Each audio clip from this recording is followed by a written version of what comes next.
figure out which one to share.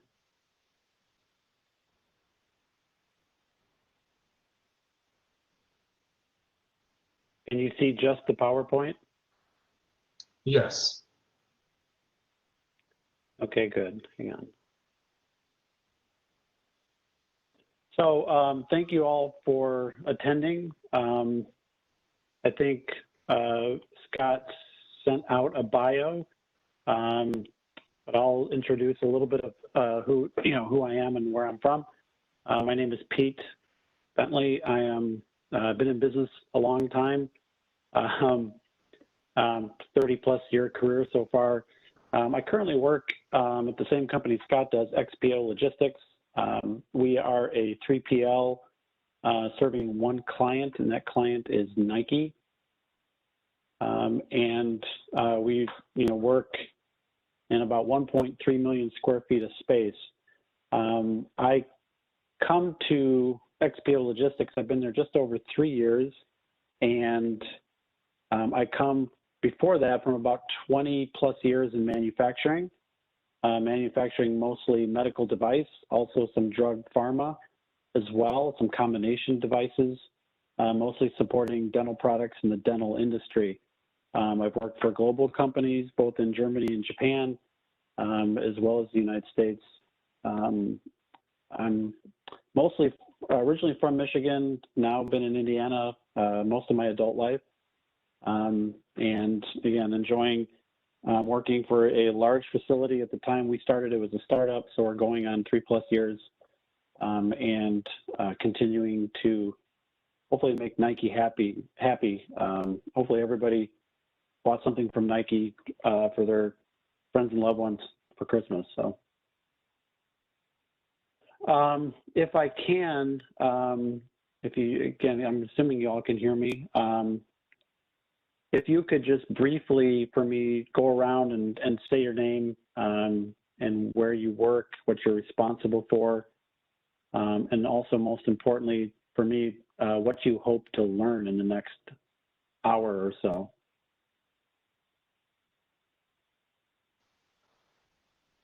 Sure, I can go ahead and start. My name is Jared Markley. I am a senior quality engineer for ACell Incorporated. We make porcine urinary bladder matrices products for use in wound management in the regenerative medical space. So basically helps with tissue regeneration for patients, wounds, ulcers, burns, etc. I have over 10 years experience in medical device, pharma, and biotech, working in quality, validation, and engineering management. And what I'm looking to learn out of this is, I've seen 5S applied in various organizations, both large and small, and so just definitely looking forward to learning a bit more about it and how you have specifically applied it in your experience for the various companies that you've worked for. Okay, good, thank you.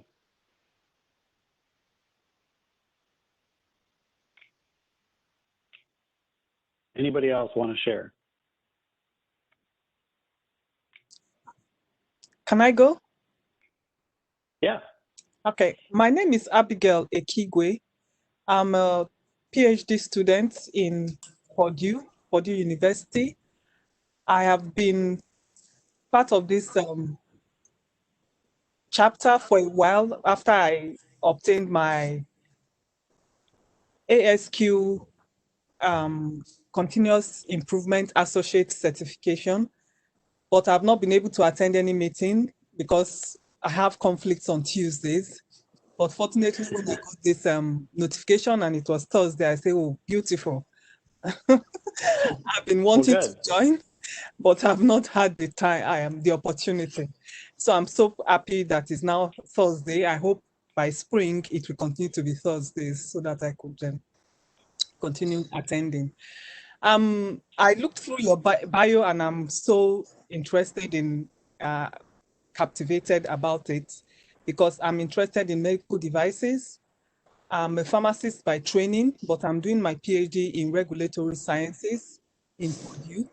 So I am focusing on medical devices regulation, and I'm really excited to learn more on, see how I can learn from your experience in the medical device field.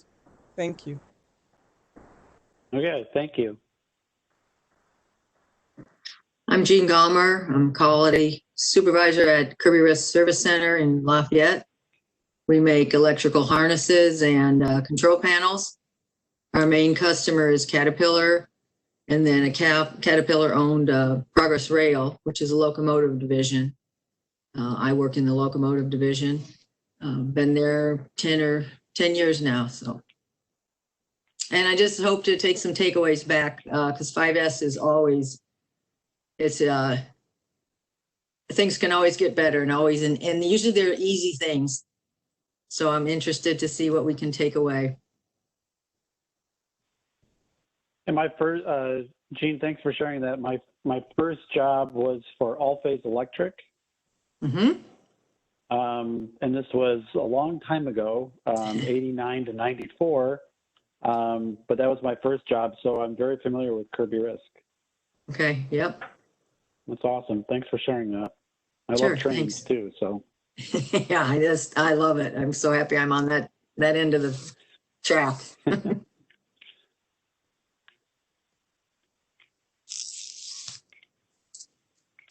Anyone else?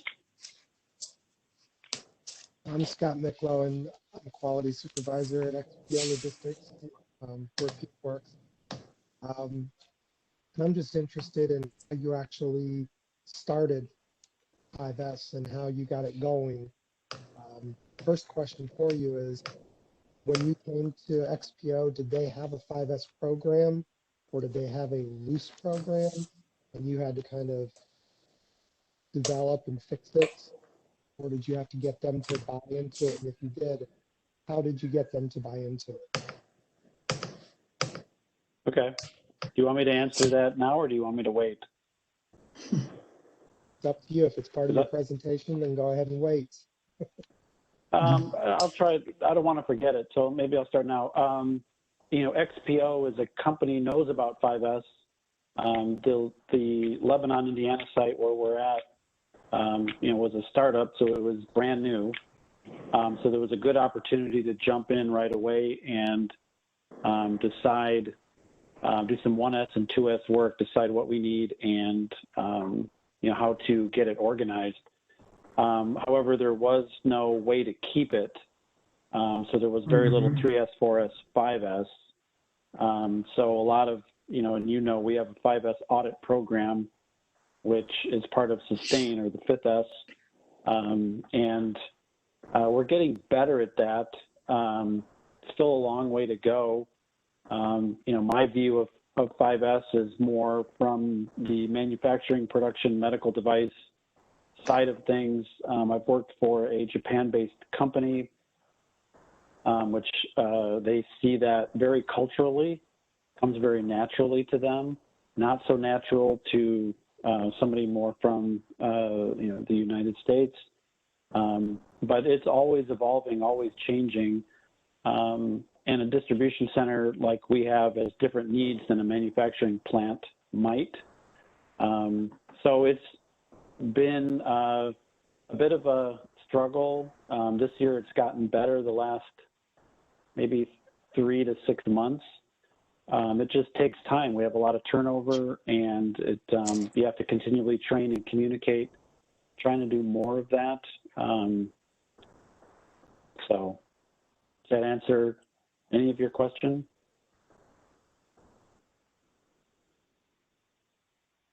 Yes, it did. Thank you very much. Okay. Anybody else to introduce yourself before I get going? I'm just trying to collect some ideas of what you're looking for, mostly.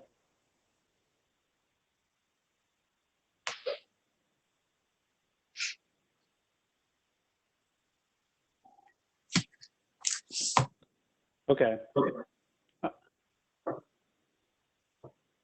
I will go ahead and get started if that's okay. Thank you for sharing. It's helpful for me to, again, know the audience and what I'm trying to, who I'm trying to talk to. So I've been asked by Scott to, talk about 5S and to share my experiences. I first learned about 5S way back in graduate school when I was getting my MBA. This is in the, late 80s, 1987, 1988. I know I'm kind of dating myself or telling you how old I am by sharing that, but that's okay. But I first read about the concepts in a book called The New Manufacturing Challenge and Techniques for Continuous Improvement. And this book was by a gentleman named Kiyoshi Suzaki. And it was referred to in a chapter, 5S was referred to in a chapter called Back to Basics Discipline. And but it was not called 5S in the book. It was referred to or called housekeeping or workplace organization. So that was kind of my first exposure to it. And it goes on to talk about housekeeping and workplace organization should be among the first steps management takes in improving factory operations. So that's where I'm going to try to focus. It's where I've always tried to focus.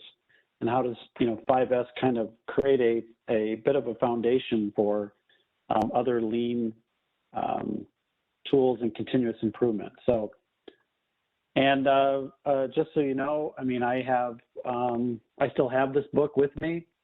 This book, is getting quite old, but I still refer to it often for guidance. So I just wanted to, again, share that where I first experienced it, and I've tried to apply it different companies that I've worked for. So hopefully the slide advanced. Is that so? If it doesn't, let me know, please. Yes, I did. Okay. So I think Scott already maybe shared this overview with most of you or all of you. And I'm going to also give some, reference material suggestions along the way. But 5S, or how I like to refer to it as workplace organization, you can read here the summary on this slide. It's a fundamental tool of lean thinking and lean systems. One that all workers need to participate in and be engaged in. It's a necessary component for almost every other lean tool to be successful, whether that lean tool is Kanban or Kaizen or single minute exchange of dies or changeover reduction, setup reduction, standard work, and these things. And everyone has to be involved every day. It's not something that typically happens top down. It has to be more bottom up, and everybody participates. So some things that I'll touch on. I like to start with some things about lean and lean fundamentals, why they're important to any business, whether it's a distribution center with Nike or Jared, some of the products you mentioned in medical device space, high quality things. Discipline and mindset is very, very critical. I have a few slides about that. Continuous improvement in Kaizen is a way of life. Gene said we can always get better, and these things usually are pretty easy and should follow people's common sense, but so often people may have a lot of common sense in their day-to-day lives, but sometimes we drop this on the way in the door to work. I'll actually, explain what the 5S's are. It's a system that's focused on creating this neat, clean, well-organized work environment that we all want to be a part of. What are the 5S's and how do they apply in most businesses? And then 5S gets into visual management and visual controls, and I'll spend some time talking through that. I'll offer some advice on where to start if you have not already. And sometimes you need to go back or go backwards to move forwards. So I think that's a practical way to end the presentation. And also, lastly, I always say lean is a team sport. It's everybody every day talking about and thinking about lean and continuous improvement. So that's where I will start. And again, if anybody has any questions, it's okay to interrupt. Or if you want me to go back and explain a point, I can do that too. So with Lean, the core idea is to better organize the activities of people to maximize customer value while minimizing waste as you continuously improve processes. So simply, Lean means creating more value for customers with the same or fewer resources. A Lean organization understands customer value and focuses there. And we focus on processes and how to continuously improve them or increase the customer value. The ultimate goal is to provide perfect value to the customer through perfect value creation and a process or processes that have zero waste. Often people, or I've learned, people talk about Lean being a culture or a cultural phenomenon inside an organization. It's a way of thinking. It allows organizations to do more with this, with existing resources. You have to challenge preconceptions about how you do what you do. And when I talk about culture or how to define culture, it's kind of like the sum of individuals' work habits. It could be, I've heard it stated as it's just the way we do things around here. There's no book typically written about it, but it's just kind of the way we do things. It's also been described to me as the amount of energy that flows from the top of an organization to the bottom of the organization. How much energy is there? How animated are people? How engaged are they? So these fundamentals, the first one is the most important one. We must treat people with respect and value people's opinions. Respect is a pattern of behavior that is found in most healthy relationships. You have to give respect in order to get it, and it is something that everyone deserves. People who respect each other, trust and support each other, and also value each other's independence. So this is all people in an organization, not just management or not just hourly associates, but everyone. And for me, it's the most important Lean fundamental. The next one is understanding that the fundamentals of business are safety, quality, speed of delivery, and cost. And at XPO, we have tier boards or KPI boards, however you want to call them, that have these areas as main sources of improvement. So we want to be able to focus most of our continuous improvement efforts there. How do we work safer? How do we do things right the first time? How fast can we make something or deliver something? And how can we minimize, our cost? The third fundamental is engaging the minds of those closest to the work. These are the people that actually add the value. I work in an office environment. I have a cubicle. I don't work on the distribution center floor anywhere. So in a way, like I said, I see myself sometimes as not adding direct value to the product, but it's more indirect. But we want to engage those that are closest to the work to solve problems that prevent them from delivering quality product on time, every time. We want to help them remove the things that at the end of the day make them believe that they had a very hard day. We want to make days easier for associates.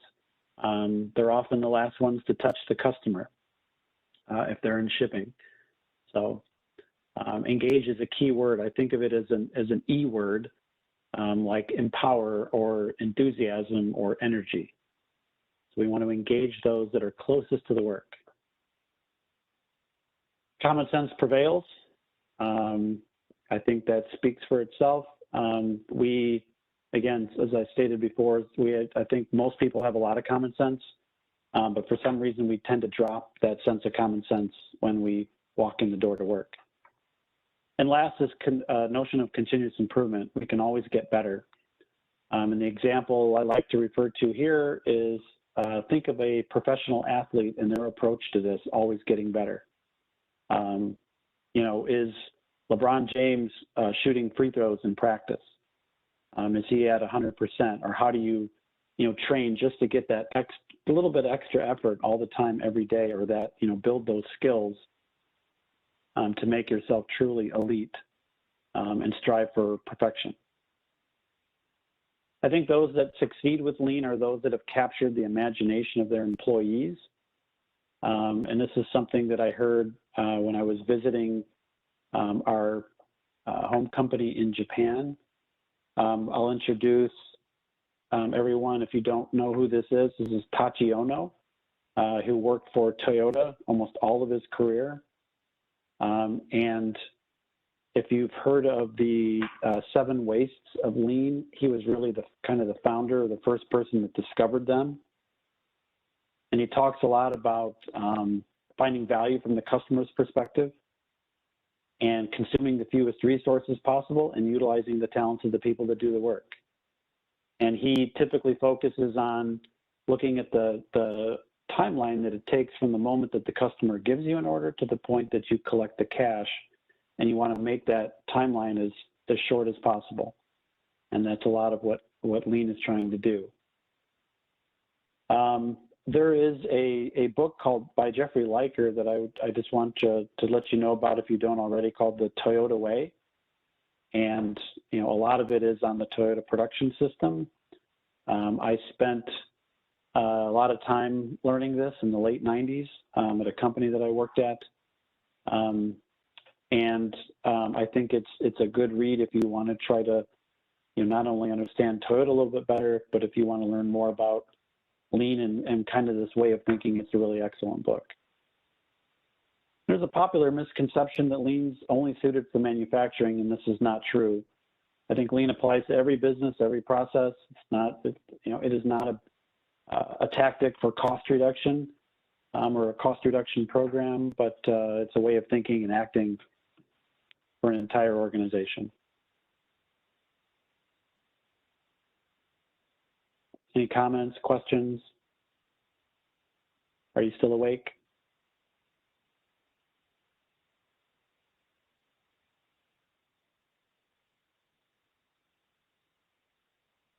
Can you still hear me?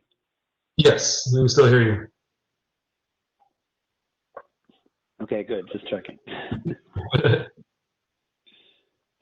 Talk a little bit about mindset. Every associate has responsibility to do their work in concert with each other and improve the business. Lean requires what I call everybody every day, or E squared. The more time you spend on improving the business, the more success you'll have, and I think mindset is key. So there's some guiding principles here. We have to have discipline in everything we do. I define discipline as knowing what needs to be done, you want to, it's something you want to avoid, but you do the right thing because it's the right thing. Then you do what you say you do without fail every time. We want to take small, consistent daily actions that help us form critical habits that support our objectives. So it's not really, a lot about lean is not big, huge steps, but it's, building on that discipline, taking small, consistent daily actions that help us, meet our objectives in a longer term. We want to focus on the process and maintain this consistent focus. I believe there's no such thing as bad people, only bad processes. No one, I hope, while driving into work today, is as they're driving, they're thinking, how can I screw things up today? Nobody wants to do that, or I hope nobody thinks that. So again, we want to focus on the process and work to improve that. Deming says that 85% of what's wrong with companies is in the processes set by management and the way you do things. It's not, badgering individuals to do better. Which is what management seems to spend a lot of time doing. So it's the structure, it's the processes, it's the procedures, the systems that management has set up that are the things that are getting in the way. Continuous improvement is a journey. It's not a destination. It never ends. It's, you know, kind of by definition. I've already talked about this a little bit. We can always get better, even if no one is asking us to. Our single client is Nike. They might be satisfied with how we're doing. However, our attitude and our culture is we're gonna keep getting better anyways. So we want to have this relentless pursuit of improvement every hour, every day, no shortcuts. Again, think of that top level athlete and how to just get, you know, even marginally better can have a big impact. And we want to be able to utilize plan, do, check, act, or the scientific method, however you want to look at it. This is a good approach to problem solving. It's fairly simple. It's fairly easy.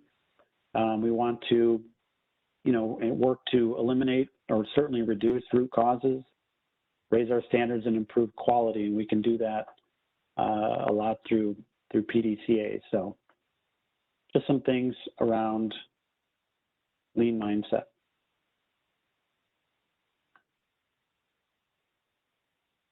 So a little bit of Lean 101. This is a Model T assembly line. It's over 100 years old, but I think it's a good example of lean thinking. And this is from the book Lean Thinking. We want to define value from the customer's point of view and what process steps you need. Line those up in a value stream, make them flow. So remove barriers, remove problems, work to reduce things that are getting in the way of that flow. Let the customer pull. So no activity begins until the customer asks for it, like an order. Things are just in time. And then work to perfect that process.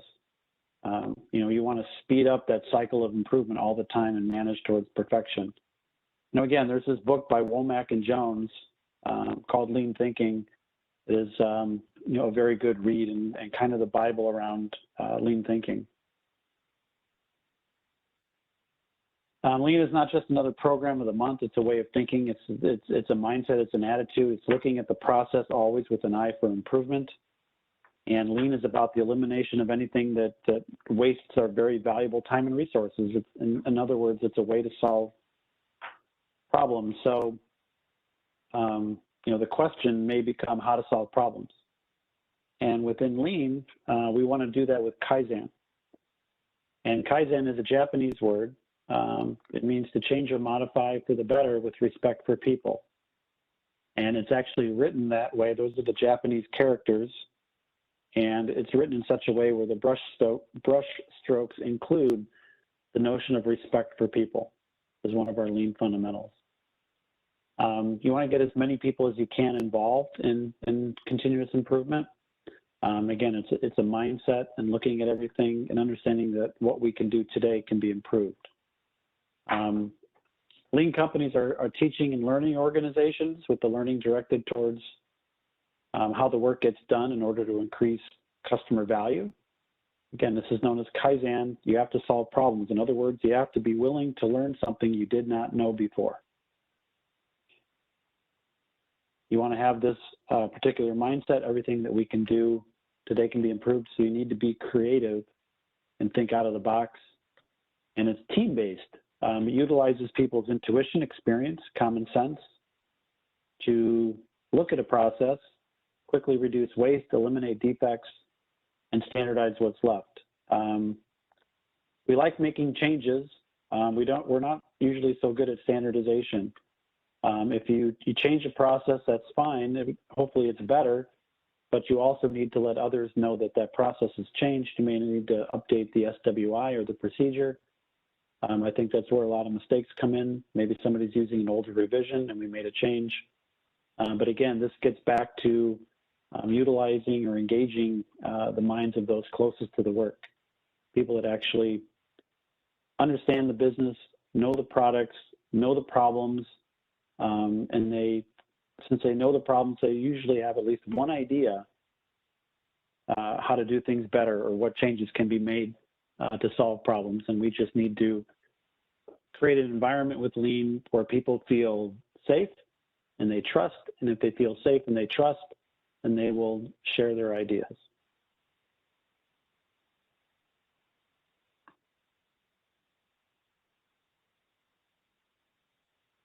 And there's a wonderful video by the Greater Boston Manufacturing Partnership, or GBMP. It's called Toast Kaizen. It still remains the what I consider the #1 tool in how to teach associates about lean thinking and Kaizen. I don't know if anybody has heard of this video, or they may have seen it at some point in their careers.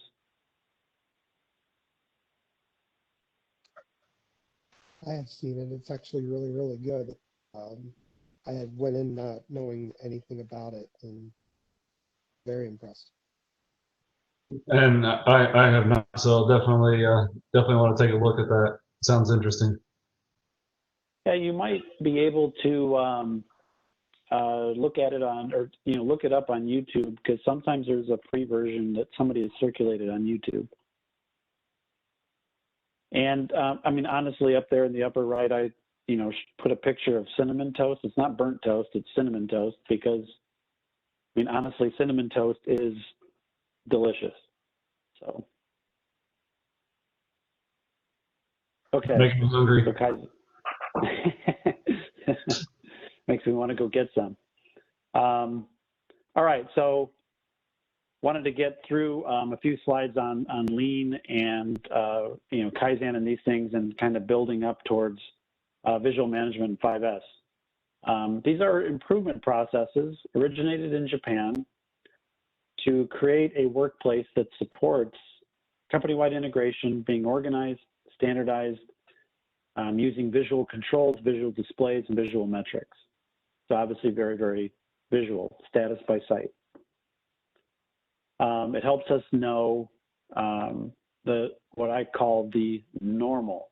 So what do you expect to see in a work cell, in an office, where there's could be your cubicle or your office, but certainly in a work cell or in a distribution center, in receiving or shipping or wherever you might work. What is the normal? What looks right? And if you can set the normal and keep it, then you can quickly understand what's not normal. And that usually means, or there's an opportunity to solve a problem. So, trying to put a little bit of a definition to that so you can see it. It helps people immediately recognize what is normal and what's not normal in a process just by looking at it. So it's very, very visual. This helps organizations to look at the workplace and identify things that don't look right or irregularities to reduce waste and certainly improve safety. So a couple examples of this. I don't know, hopefully you can understand what this picture that I put up is. It's oil. And of course, oil is, usually on the floor, in a manufacturing floor, distribution center floor. It's easy to wipe up and to move on if you see it. Visual Management 5S would ask the question, where did it come from? And I actually took this picture when I worked at a manufacturing company up in Chicago. I went into where we were, it was a liquid manufacturing line, and there was conveyors in a U-shaped cell running glass bottles around, and this drop of oil, it was actually dripping from a motor that drives a small conveyor.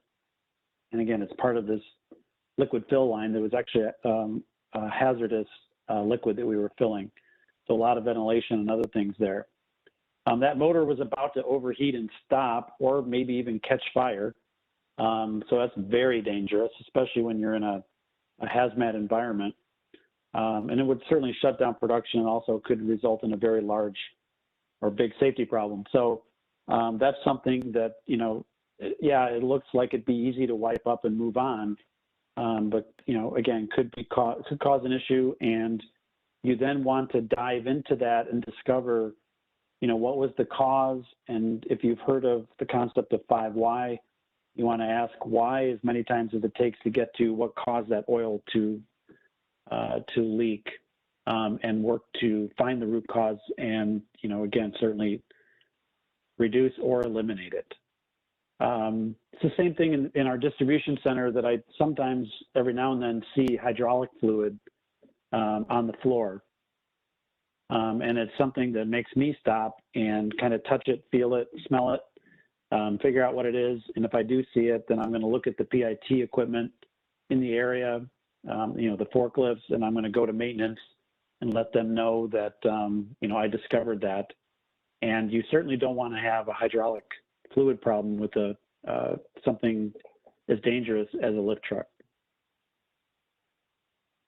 So 5S is certainly part of that. The drop of oil is not normal, and you were able to understand that really quick. I've had the same issue walking in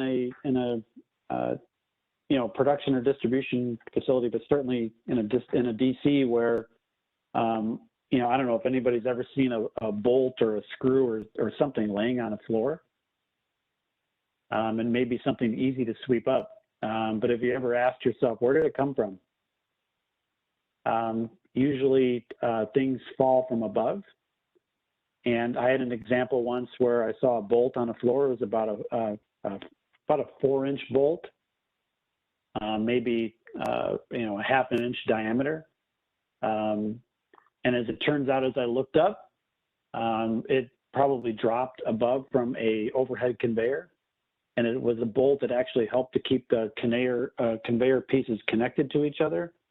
And over time, vibration had caused that conveyor to literally almost come apart and collapse. So, again, finding the cause and searching through that, we stopped the line, we fixed the connection, strengthened the connection, and also changed our preventative maintenance procedures around it. So again, it's finding the normal, understanding the not normal, and working to take waste out of the process or certainly improve safety. And sometimes a small thing can become a big thing.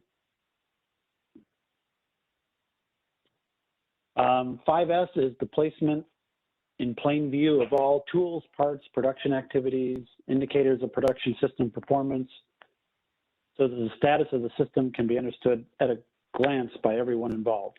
So you want to know.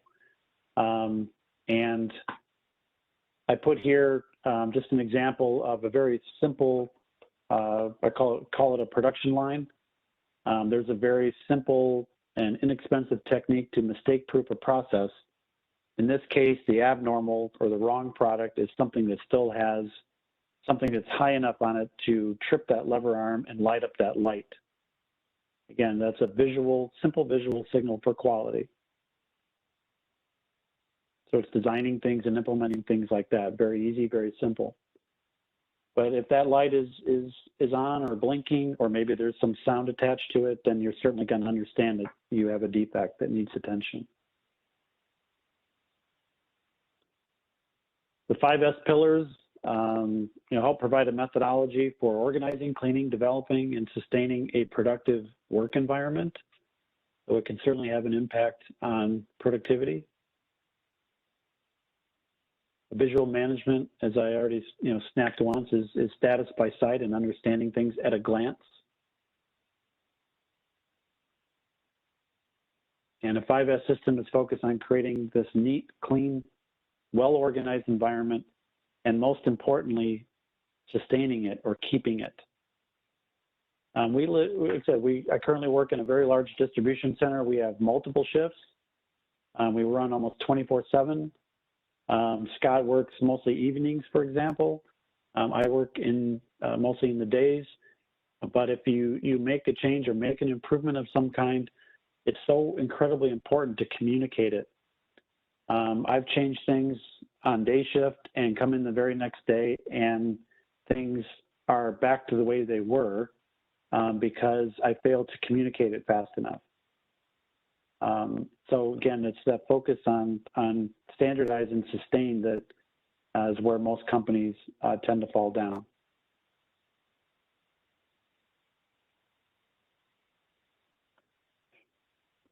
So the 5S's themselves, again, it's this process to create this safe, clean, well-organized, high-performance workplace. It's a great place to start as we work towards creating a lean culture. And 5S is the foundation of visual control and continuous improvement. And I'll try to, explain. 5S is not something that is done to you or for you. It must be done by the people doing the work. So the first S, or 1S, we call sort. And this is keeping only what you need and getting rid of what you don't need, making it easier to access tools, materials, information required for the work. So again, what do you need? What do you not need? When in doubt, move it out. And if anybody's ever heard of the concept of red tagging, when a team can go to an area, they work to make an improvement and they start doing 1S work, what do you need, what do you not need? You can use red tags to identify materials that you don't know what they're used for. And you give people an opportunity to make a claim that, yes, we do need that, or no, we do not need that. And a lot of things that get in the way of sort is this concept of intrinsic value versus actual value.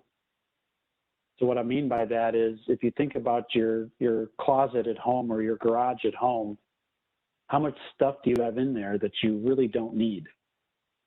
I have a lot of clothes I don't wear anymore, but they have intrinsic value to me because when I look at the shirt, I remember where I was when I first got it or when I've worn it, and I have some value in that, intrinsic to me, but it has no actual value.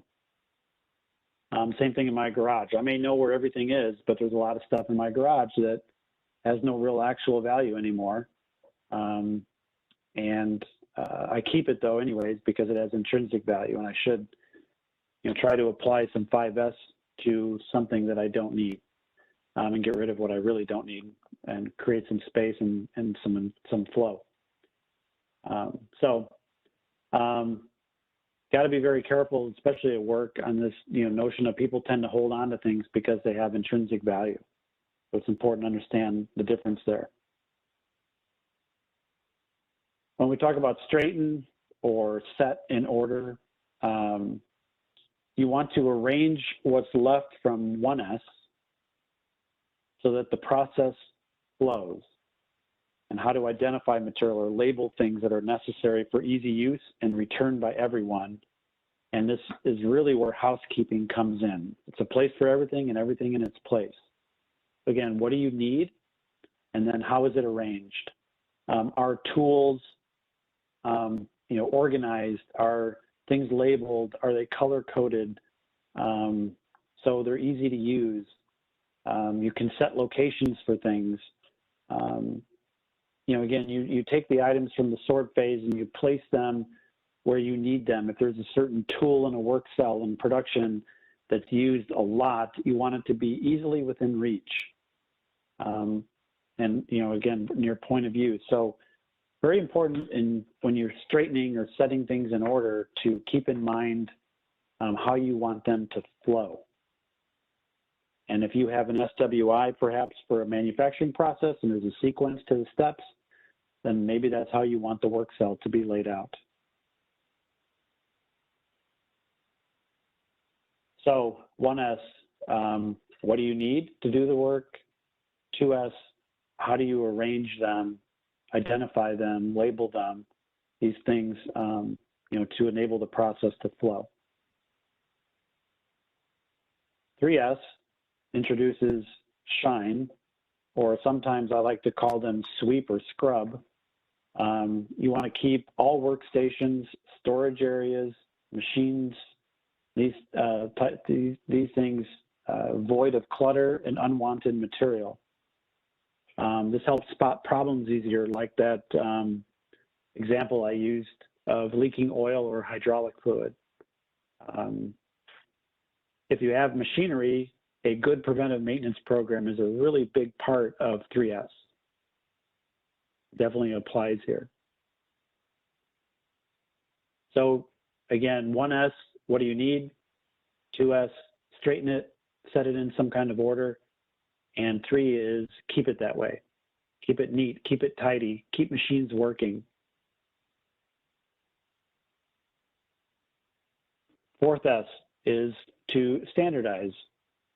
So here we want to set standards for the area that we want to be maintained on a regular basis. Standardized helps you keep 1S, 2S, and 3S. So it helps you keep the first 3 S's. So example is creating a work instruction to keep the standard condition achieved. Have a color coding standard for floor tape. If blue is inbound and white is outbound, then use that always. If yellow and black stripe is to designate a difference between where people are and where machines are, then do that. But standardize it and follow it. Have blueprints or drawings, signage, all consistent, all standardized. Very, very important here. You can take pictures for visual references in procedures. I've done this a lot where you've got IT systems involved and taking screenshots and actually putting screenshots into work instructions. It's easy to see. People will remember what they see or tend to remember it more than if you're just talking to them. So standardization helps keep what you've accomplished in the first 3 S's. The 5th S is sustain. This is where we want to use self-discipline to maintain the 4th S. And we want to make 5S a habit. This is where we introduce checklists, like we have PIT checklists for forklifts every day. Is this safe to operate? You want to be able to audit regularly and protect the gains that you make from 4S. We have at XPO an audit program for 5S where supervisors do a daily audit and managers do a weekly audit. And they're just as involved in 5S as the hourly associates are. I've worked at other companies in the past where we've had trained, dedicated teams to auditing other work areas for 5S, and these are very formalized in reviews, and there's opportunities for improvement. And in my experience, whether it's weekly or daily or even monthly, the important part is to be consistent. Use a standard audit form, and you can also often give symbolic rewards for people that are the best at it, maybe highest score, most improved, and these types of things. Again, just keep in mind with 5S, we're really laying the foundation for continuous improvement, and each of these steps builds on the previous one.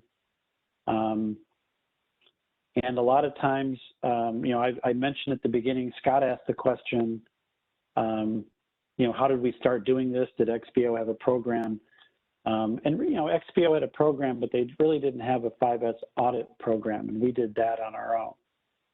So we put that in place. But still to this day, we often, or too often, refer to 5S as a verb. If we want to get something cleaner or change the way it's laid out, we just say, oh, just 5S it. And 5S needs to be more than that. It needs to be a noun, it needs to be habit, discipline, culture. And that's really when we're sustaining, if we feel that way.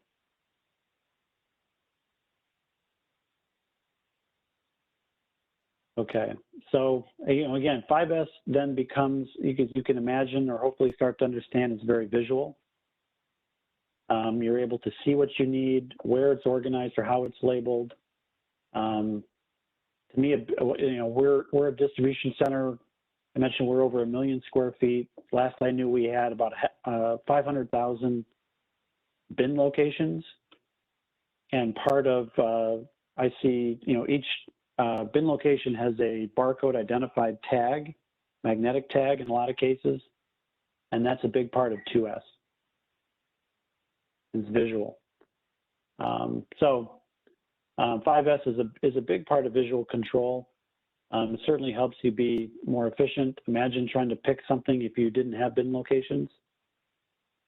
It helps drive discipline and applies in multiple areas. So, okay, so Anybody have any questions, comments, anything they want to share? Your experience? Does this make sense so far? I love 5S. So I loved your follow-up on that bolt that fell to the ground, because to me, the other sixth S in this is safety, because, you know, it was just a bolt, but if it was gone unnoticed, you know, there could have been a really tragic accident if someone that broke away on someone and landed on someone. So I love that you picked that bolt up, and really, you don't know who you save from a really terrible injury possibly. So near misses are I love when there's a near miss, because it just saves somebody.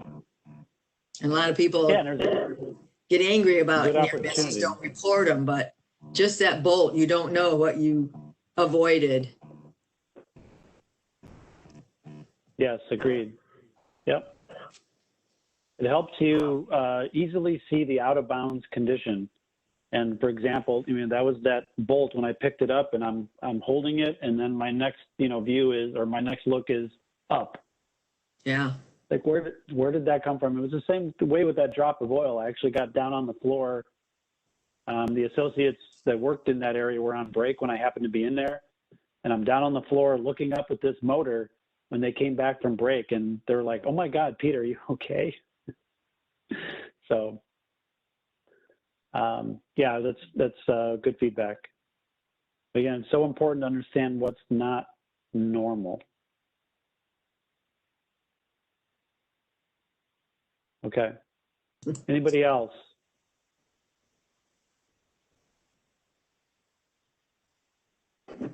Okay.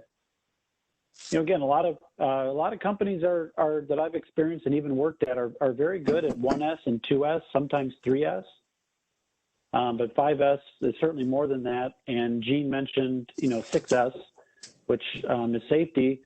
And XPO actually talks about 7S, which is spirit or morale. With 5S in the middle, if you do 5S well, then you drive safety. If you do safety well, and everybody, you know, knows that that's an emphasis, that when I go to work, I'm going to go home as well. And that creates a good amount of spirit, certainly around how you feel and do your work. And it's a lot of, you know, energy and enthusiasm, I think, towards, you know, wanting to do the work, as you know, you're going to have a good day. A lot of companies, again, do 3S pretty well, but, you know, getting to 5S it can be very, very challenging. Mm-hmm. And I mean, I would classify ourselves at XPO, when I say we're getting better in the last 3 to 6 months, I think it's because we're getting better at shine and also a little bit around standardization. I don't know if we're quite to 5S yet, or to sustain. We audit, and we score audits, but what I'm really looking for out of an audit is, where did you get a low score, and where's the action item to improve that low score? And helping people see the connection between auditing or scoring and action. If you just audit every day and score it, and you don't take any action, there's never any improvement.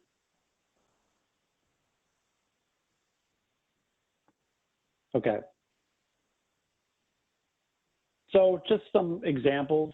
I think these should be fairly obvious, but I like showing them anyways. Which is better and why? If anybody wants to answer that. Can I go? Yes. The picture to the right is obviously better. It's organized, it's attractive. You could be more efficient working in that environment and more productive than the other, the one to the left. And of course, the one to the left can also pose a lot of safety concerns for those who work there, because you can trip on anything that is just lying there on the floor. I think I'll have a good spirit coming to work to the one on the right than the one on the left. Yeah. Yeah, that's exactly right, and very, very good comments. Thank you. It's easy to see what should be there. It's also easy to see when something that is not there is missing. So, I mean, what we really see here is, I say before 5S and after 5S, but it's really the only evidence I have is 3S. I think I have what I need, and I think it's better organized. For example, even the plastic colored bins versus the cardboard boxes is an improvement, but I have no evidence of 4S or 5S. But it looks much better. And it looks like it would be easier, certainly, to maintain. And if you made an improvement or made the change from before to after, again, you would need to ask yourself then the question, how to maintain. If that's the new normal, how do I keep it? Or else it'll end up like the one on the left again. And that happens a lot. Okay. And I know of some companies. I've actually worked at a few companies that are bigger, so you feel smaller, or a little earlier in my career. And I think some companies have confused 5S with lean production or lean thinking. And I think more than one company I've been a part of or I visited has related some version of the story of like, a few years back, management decided to try this lean stuff. They paid $1 million to a consulting company. They taught us 5S. They did a lot of 5S workshops and classes. And, we went out, we were very charged up, and the place got cleaned up and it looked better than ever. But we ended up not saving any money. Quality didn't get better. And eventually management stopped the program. So we ended up right back where we started. And if you, go back to, the first resource I mentioned, I think the Toyota Way is not about using 5S to neatly organize and label things. It gets into, again, visual control of a well-planned lean system. And that's different from making a mass production operation really neat and shiny. And lean systems use 5S to support a smooth flow to customer demand, or what's referred to as takt time. But you want to match the rate of customer demand. It's also, again, this tool to make problems visible, so you can, see right away what's right and what's not right. And you can use it in a very sophisticated way to make it, part of visual control. I'll give another example. What does everybody think of this?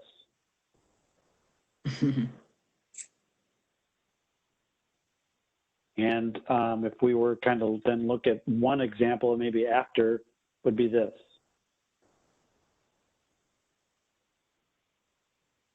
So I think that, it's pretty obvious the one on the right is better. Does anyone want to explain to me why it's better?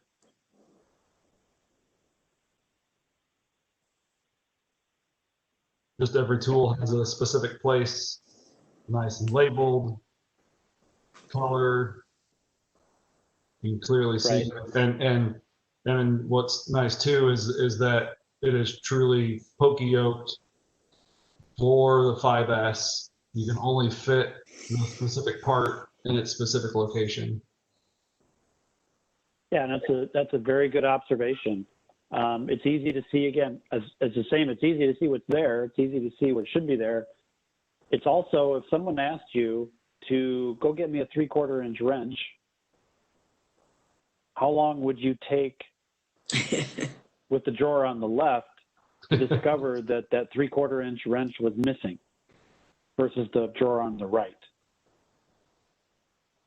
So again, it's understanding what's there and what's not there, and a very good mention on, the use of foam cutouts, or in a way, like a shadow board or a shadow diagram that allows you to know what's missing.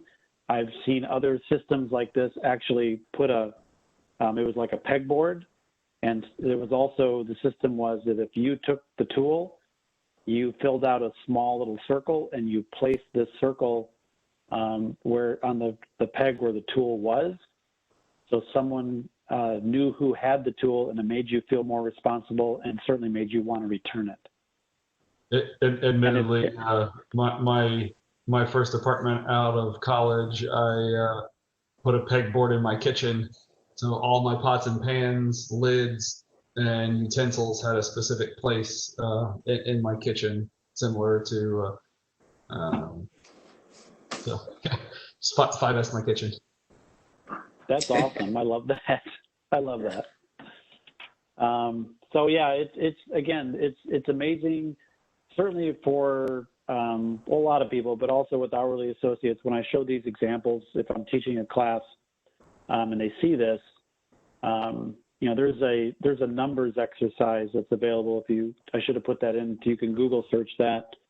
But the power to see if something's missing is very, very powerful, and really shows how good, or how powerful 5S can be.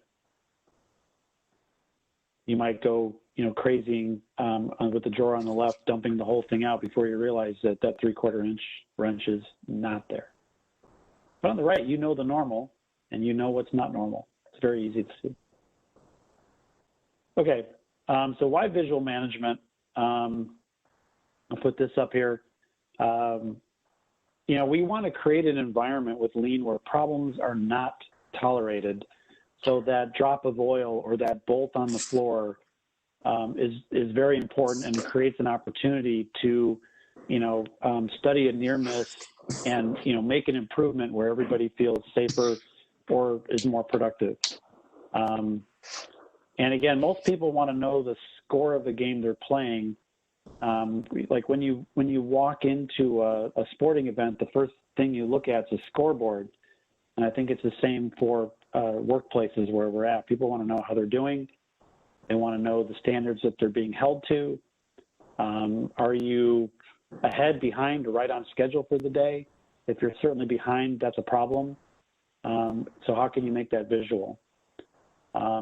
People want to know if the work they're doing, is it on track to help, my department or my company be successful? We want to, help everybody become problem solvers, and we can do that with Lean and with 5S. If you empower people to have control over their work environments, it's much more satisfying. We want to be able to use visual tools to make those not normal conditions stand out. Don't let problems go unaddressed. Again, you can wipe the oil up, or you can actually decide that, we need to figure out why this happened, and take some kind of preventive action or corrective action to change it. And you don't want to fight the same fires every day. This is where Plan, Do, Check, Act comes in to prevent, reoccurrence, certainly with preventive action. Again, and, I put this in here, all workplaces are going to have problems. But to be successful, we have to be able to tell the difference between the normal and the not normal and make it obvious to everyone. And that's why we so focus on visual management when it comes to 5S as well. The purpose of visual management is to improve the effectiveness of communication and reaction. And this is just one component of Lean. So I, show some of these around why are visual controls important? And I'll show some pictures here. The first one is this. So what do you think of, when you see this? What's the information and what's the action?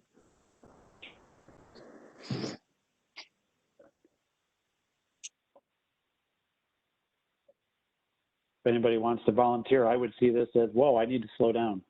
Yeah. And what you don't see is, what if this were a school zone, right? So again, this, providing information and driving action. If you saw this, what would you do?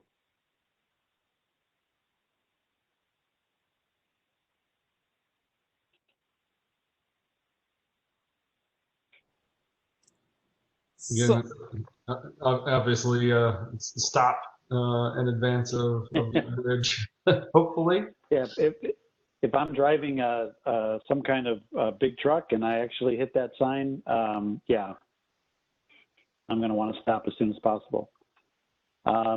This is another one. This is, I don't know if people have you've been exposed to Andon Lights.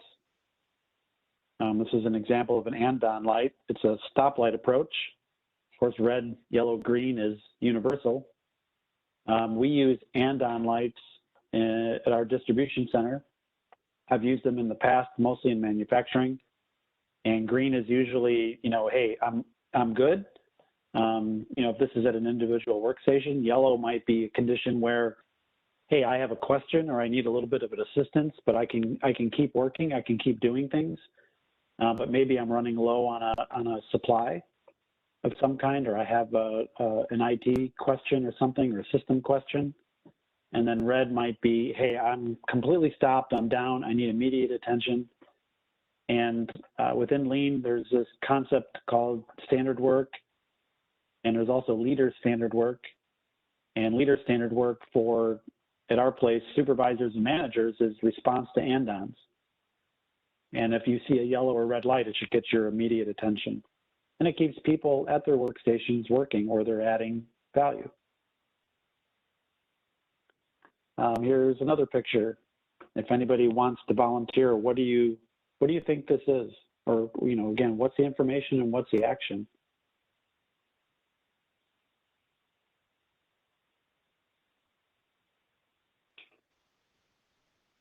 Appears to be a elevator, and obviously you're trying to make the flow of personnel or materials as efficient as possible. So you have the stream of individuals out through the middle and then in on the sides, and then able to process that in a more efficient manner. Yeah, excellent. It is an elevator. It's actually an elevator leading to a surgical floor in a hospital. So I like the visual here of, everybody should know standard elevator etiquette, right? People should get off first, not get on first, but it's saying that, the next thing coming out of this elevator might be, a patient heading to emergency surgery. So please stay out of the way, right? And I think my last example here, is something that unfortunately is new to most people this year. But we do a lot of this where we're at. We have about 1,600 people working in our distribution center throughout the week, 500 or 600 per shift. So it's a lot of people, and we have to do, certainly a lot of social distancing and maintaining 6 foot. And again, visual controls help us do that. I think most of us have seen something like this on a floor, whether that's in a checkout line at a grocery store to, again, just about anywhere. But so the point here, that I'm trying to make is with visual controls, it helps us quickly understand where we are or how we're doing, like relative to a standard or a goal, like that speed limit. The standard or the goal is 25, and we're violating that. It helps us operate safely and within our boundaries, like don't hit that bridge. That's a boundary. It helps us know when to respond to, or if we need to respond to trouble, like that Andon light. Helps us manage expectations, ensure discipline and performance, like proper elevator etiquette. And it helps us stay safe, like the social distancing.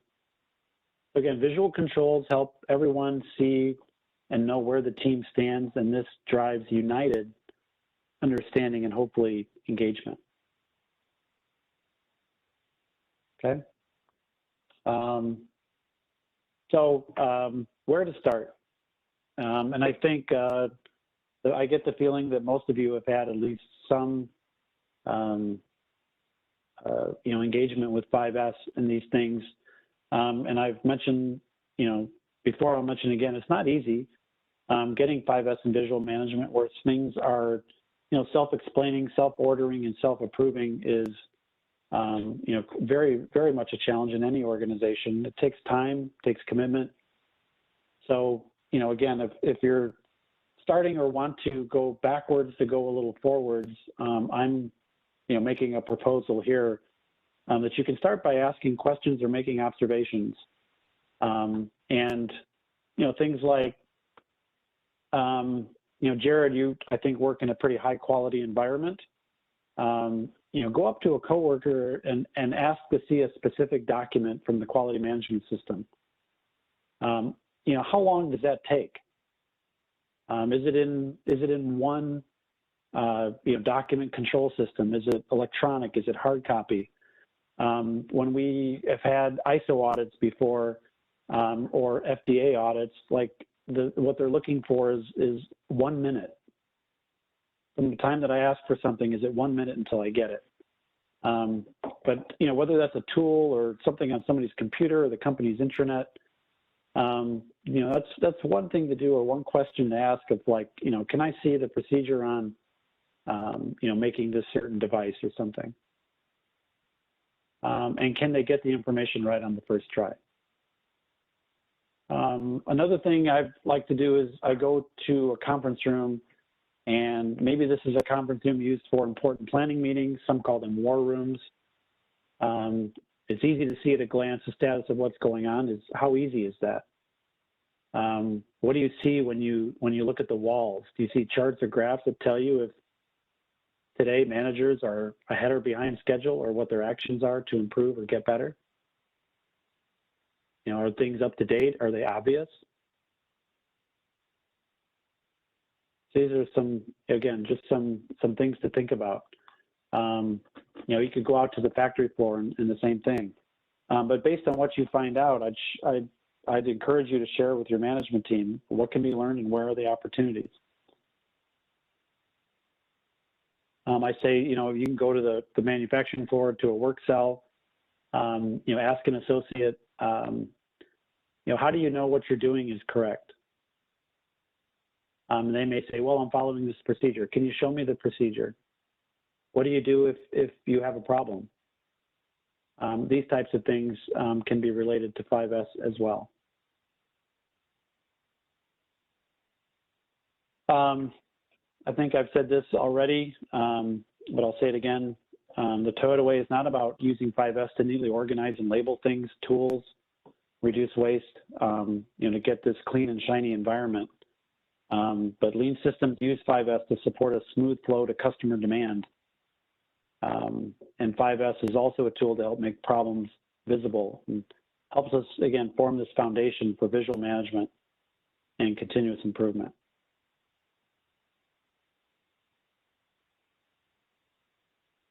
I don't know if anybody has, any comments on those questions or observations, any experiences.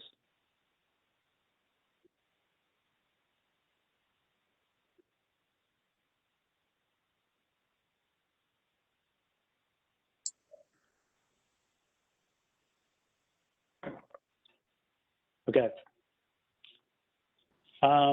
Also, sorry, go ahead. Yeah, for the first experience with that, where I was working before I came to do my PhD, I was working with the National Food and Drug Authority of Nigeria. I was moved to a new department, and locating any document was just a problem. So I told them, well, from the department I was coming from, we had systems in place, and I don't think I can work in this kind of system. So we needed to take off time from the regular work to get everything organized and sorted out, so that when we are looking for something, we can easily get it. So I think we only got to the level of like 1S, sorting out things and keeping them in the right place. Thank you. Yeah, very good example. Thank you for sharing that. Yeah, it's at speed, whether it's a document or a tool, or it could be something as simple as a tape gun. If you're expected to close boxes, and you come in and there's a spot for a tape gun and it's labeled, but the tape gun's not there because somebody didn't have respect for the tape gun and for you. But yeah, that's a really good example. I've done that a lot. Have a lot of experience with auditors asking for documents and how fast can you get them. And of course, more often we have now more electronic systems for document storage and review and approval and revision control and these things. But before, when it was all paper, a little more challenging. Okay. Another idea on where to start, assess your workplace. Decide on an area to improve and engage the people in the area, engage your associates. And I would, suggest starting with 1S. If this, is an example on the right of a kind of a messy work area. I'm not quite sure. My favorite thing in that picture is the ladder. You can Google 5S and you can visit some sites that have information and videos and other supplies related to 5S. I would then select a work area that requires some improvement, some organization, maybe for, to flow a little bit better. A lot of times when I arrive at companies or sites, I look for where piles of inventory are between processes. And I say, aha, there's an area to improve. That's two processes or two steps not talking to each other well enough. So how can we link them better, make an improvement? Create then a lean team or a team of committed individuals. I prefer that it's cross-functional and certainly including associates from the work area itself. Nothing will defeat 5S more than if you create a 5S team from the office and you get a lot of training and you go out to the distribution center floor or factory floor and you're all fired up and you enter an area and you kind of freak out the hourly associates and what are you doing here? And, we're going to make this improvement and, get out of our way and this will be much better. And that's usually a disaster. So we would definitely want to include people that actually do the work. And again, this is 5S is more bottom up than top down. You want to get buy-in of associates in the work area. This is very, very critical. So communicate many times. Hey, we're looking to improve the area. We really want your feedback and involvement. We want your buy-in, and we need to work hard to get that. But that's incredibly important because if not, then things will return to the previous state. They won't stay. If you want to make a change from how we're doing now to some future state, some improvement, without getting the people that do the work involved, you aren't going to accomplish much of anything. And I'll state on that too, is not only will it go back to where it was, but typically you'll have a decrease in morale and a decrease in a willingness to participate in the future because of the failed communications through that. So 100% agree. Communication and involvement of the people that are truly at the heart of the process is critical. Yeah, agreed. Yeah, very good comments. Thank you. So it's good to do training on 5S concepts. I've got a link to one video mentioned here. It's a way to keep things simple, keep them visual on the process, and eventually I'll get to that link. But it's if Scott shared the PDF with everybody, I think he did. It's there. You want to be able to sort through the items in the work area, the work cell, and keep only what is needed to do the work, get rid of what's not needed.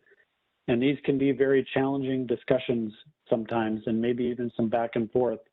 But if somebody, really believes they need something, I've had instances where I've done some improvement work, and I think there was 7 or 8 people working in the cell, and one person thought that they needed this one tool to do the work.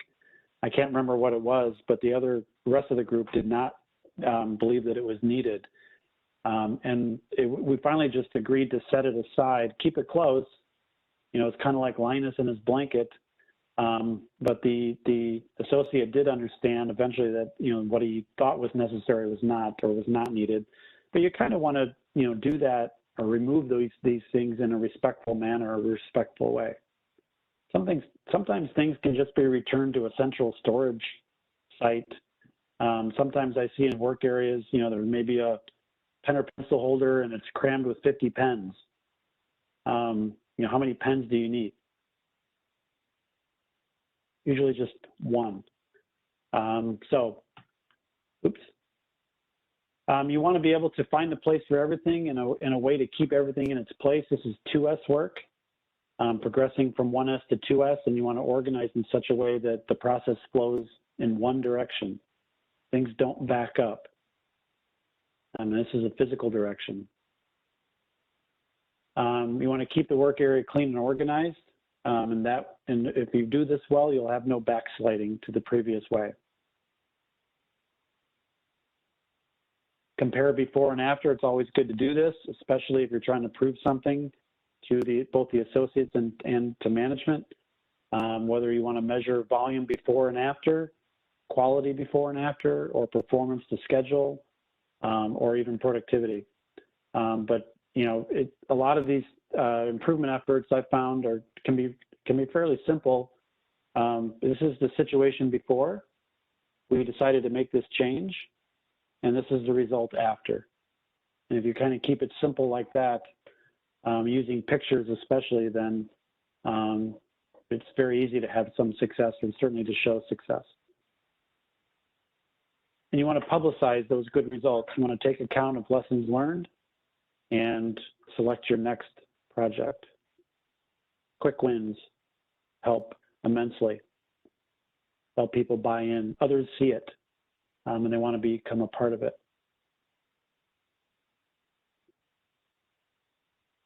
Any comments on this? Anybody?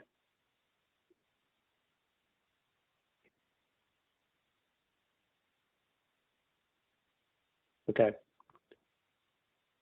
And there's a YouTube link to a very simple 4-minute 5S video. And there's many more. You can Google 5S. Again, it's amazing the amount of stuff you'll get. You may have to say 5S lean. It used to be that you Google 5S and you get a lot of information on an iPhone. Which is now, I think it's the iPhone 12. So we're probably past that. Okay, so last, not least, lean is everybody every day, or what I refer to as E squared. Everybody's got to be involved, and you want to be able to, for 5S and visual management, follow there's 14 principles of the Toyota way, and 5S and visual are principle 7. You want to be able to use visual control so no problems are hidden. 5S, or as I referred to in Suzaki, it's workplace organization. Or housekeeping. It's a fundamental tool of lean thinking, one that all workers need to participate in, and one that is necessary for almost every other lean tool to be successful. And everybody needs to be engaged, being willing to learn something new every day. So we reviewed some lean fundamentals, lean mindset, and some history. We talked about Kaizen. It's another way of saying many small changes for the better. And I would encourage you to find the Toast DVD or video on YouTube on Toast Kaizen. A 5S system is focused on creating a neat, clean, well-organized environment. You want to banish sloppiness in the workplace. I talked about each step of 5S. After 5S and achieving visual management, it's the next logical step. We talked a little bit about where and how to start. And that's all I have. If there's any questions, now I'll take them. If not, this is my contact information, both work and personal. If you think of something after and want to send an email or send me a text or give me a call, that's fine. Hopefully I met some of what you talked about at the beginning. You wanted to learn more about 5S, how it's applied, a little bit how it's been applied to med device or some regulatory environments, easy ways to make things better. So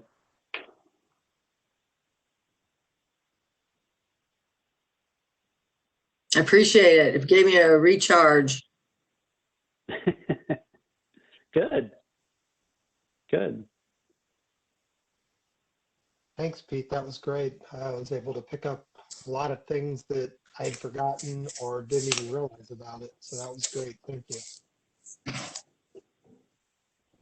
Agreed. Thank you very much. And one question I would have is you mentioned kind of like where it'll be implemented, and essentially you kind of get to the 3S, but obviously there's some shortfalls in the 4S, 5S. How would you go about, or you know, if you have experience where there's resistance from the upper management to implement 5S program, how would you go about, you know, shifting that mindset and the resistance to change and getting that culture shift? Yeah, it's a good question. Thank you. I would, when I mentioned, you know, like forming teams, I've been part of projects before, 5S improvements or Kaizens, that certainly involve 5S. And to do it right, again, I mentioned they need to be very cross-functional in nature. So I would try to include, you know, members of top management. And certainly if you're getting some resistance, that if you pick an area to improve and want to make some changes, that you involve them or include them on the team. And, you know, try to, it depends on the culture of the company sometimes, but you want to make everybody equal in that exercise. Capture very good before. Here's what we're getting.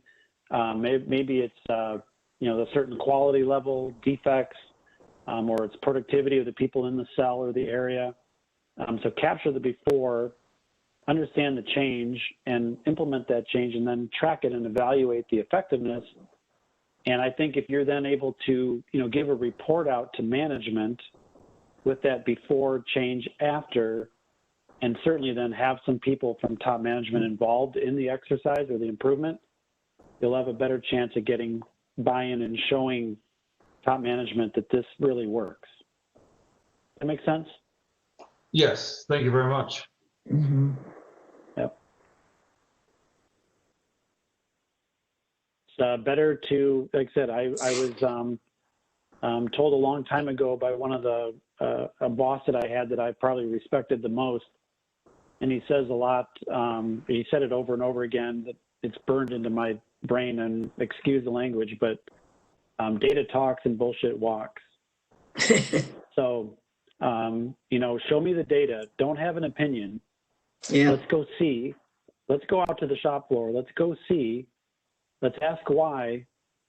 And we're going to show respect for the people doing the work. But let's actually, don't give me an opinion on something. Show me the data. Show me what's actually going on. That's how you understand.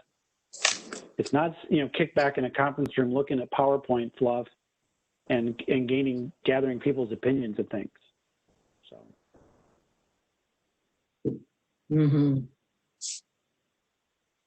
He was also famous. Another thing he burned into my brain was, you know, when people say, well, on average, we're okay. Well, my feet could be encased in ice and my head on fire, but on average, I'm okay. So. Any other questions or comments? You know, again, I would encourage you, you know, if you think of something after, you know, send me a mail, give me a call, shoot me a text. It's all good. Thank you. Excellent. Thank you very much. Thank you so much. Abigail, I'm glad you were able to join a call. Yeah, I'm so happy I was able to do that today, and I have really gained a lot. And like you said, it's a way of life. And I think as mothers, as a mother, you have to practice 5S almost every time with the children. It's true. Yeah, for sure. Yeah, the picture earlier of the disarrayed workspace parallels to my the children's playroom. Yep. Hopping through. That look familiar? Yeah, you're having bad flashbacks or something. Yeah. Yeah, no, but definitely a culture and a practice and a way of life. appreciate your presentation and all the information that you covered this evening. And Abigail, we talked about it with the last meeting of the leadership, and kind of did discuss potentially moving the meetings to Thursday. So hopefully we can do that, and hopefully you can attend some future meetings as well. So Yeah, I'll be glad. Great. all right. Scott or Jean, do you have any other points of business for this? No, I appreciated last month's meeting about mass data, and I love this one. It's been 2 great meetings in a row, so I appreciate everybody's inputs and contributions. Excellent. Oh, thank you very much, Pete. Appreciate it. It was great. Yeah, if there's any other topics down the road that I can help with, I'd be more than happy to help. Again, I'm used to, several of you I think are in, like I said, some med device and things, and I still have CGMP guides in my briefcase always. So parts 210 and 211. All righty. Good night, everyone. All right, thank you. Nice to meet Excellent. everybody. Take care. Have a happy holiday and happy New Year. Yeah, exactly. Be safe. Thank you. Thank you.